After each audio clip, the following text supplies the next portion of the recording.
తండేల్ సినిమాలో జగన్ అని చెప్పేసి బయట ఒక చర్చ ఏదో నడుస్తుంది. Thandel cinema is a true story అని.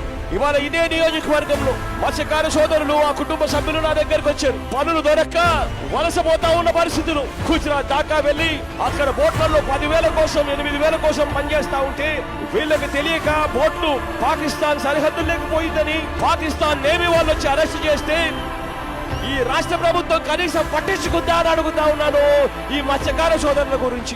ఇవాళ ప్రతి మత్స్యకార సోదరుడికి నేను భరోసా ఇచ్చి చెప్తా ఉన్నా, మన వాళ్ళను మళ్ళీ వెనక్కి తిరిగి తీసుకొచ్చేట్టుగా చేస్తామని చెప్పి హామీ ఇస్తా ఉన్నానని చెప్తా ఉన్నా. 14 నెలలు పాకిస్తాన్ చెరలో ఉండి విముక్తి పొందిన ఉత్తరాంధ్ర మత్స్యకారులు ప్రాణాలపై ఆశలు వదిలేసుకున్న తమ జీవితాల్లో సీఎం వైఎస్ జగన్ వెలుగులు నింపారని వారు ఆనందం వ్యక్తం చేస్తున్నారు. మాకు చినుకొని వాళ్ళు ప్రాణం పోసి మాకు బ్రతికించిన కొంచెం పునర్జన్మ ఇచ్చారు.